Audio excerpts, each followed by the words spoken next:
Ô, gente, simbora para a questão 194, que é uma questão assim bem legal, né? Que dá um pouquinho de trabalho para a gente pensar. E olha só, a tabela a seguir contém alguns dados sobre as substâncias o ácido acetil salicílico, paracetamol e dipirona sódica utilizados como fármacos analgésicos, que a gente conhece bem, né?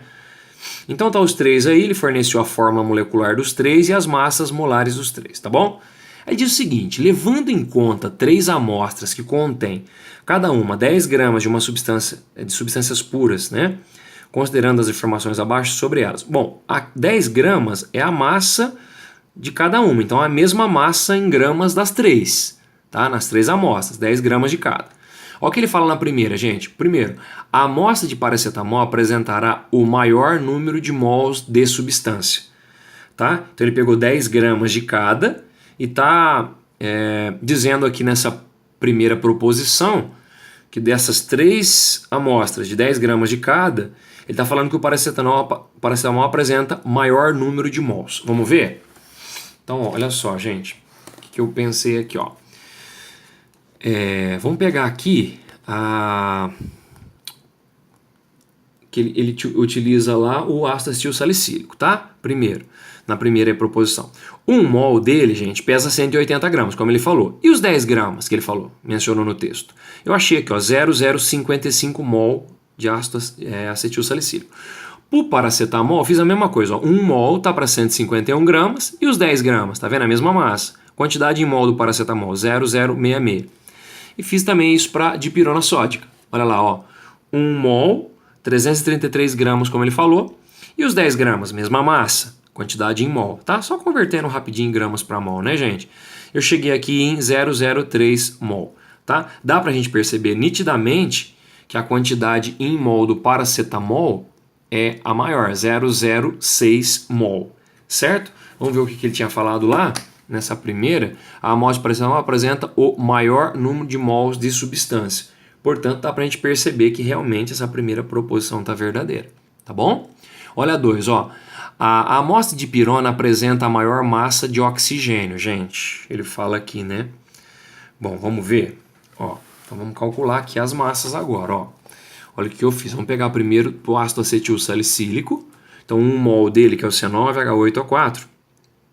Ele forneceu 180. E aí, gente, olha só, ele tinha falado, ó, a amostra de pirona apresenta a maior massa de oxigênio.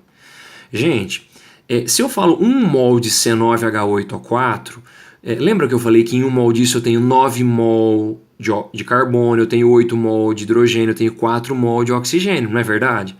Então o que eu posso fazer? Eu posso converter em massa.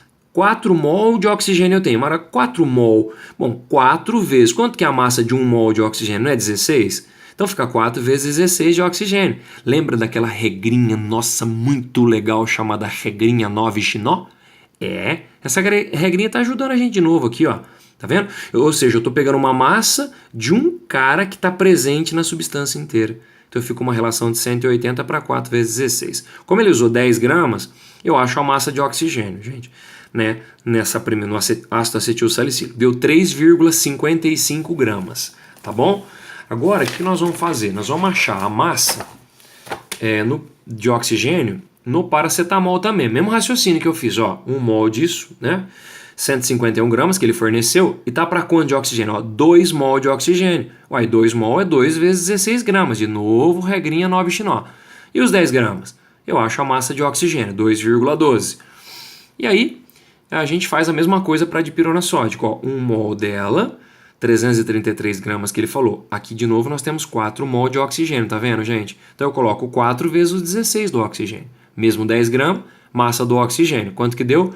1,92. Bom, gente, dá para a gente perceber, então, que o ácido acetil salicílico, que é o primeiro que nós calculamos lá atrás, né? Tem a maior massa de oxigênio. Portanto, a proposição 2 está falando o que lá para a gente? Que a amostra de pirona apresenta maior massa? Mentira, isso está falso, galera.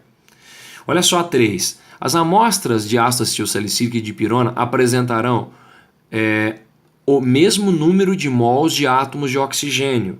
Mesmo número de mols de ácido de oxigênio. Vamos pensar? Gente, se ele falasse assim, ó, em 1 mol, né, de ácido acetil salicílico, eu tenho 4 mols de oxigênio. Em 1 mol de dipirona sólido, eu também tenho 4 mol de oxigênio. Então, em 1 mol disso e em 1 mol disso, a quantidade em mol de oxigênio, tudo bem, é a mesma. Mas, na verdade, nós não estamos trabalhando com 1 mol disso e 1 mol disso. Nós estamos trabalhando com 10 gramas disso e 10 gramas disso. Então, a gente tem que fazer o cálculo para visualizar. Ó, montei a linha de novo, né? 180 gramas. Aí, ao invés de deixar em massa, eu coloquei em mol. A gente pode fazer isso. A regrinha 9x também, só que em mol. Ó.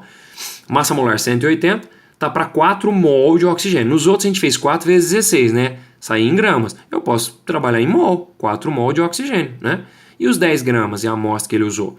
Eu acho a quantidade em mol de oxigênio, 0,22 mol de oxigênio. Faço a mesma coisa, galera, para a dipirona sódica. Ó, 1 mol dela, 333 gramas, que tem os 4 mol de oxigênio, né? E os 10 gramas, que é a mesma massa. Gente, eu acho aqui a quantidade em mol de oxigênio que dá 0,12. Então dá para perceber que elas não apresentam a mesma quantidade em mol de oxigênio de jeito nenhum.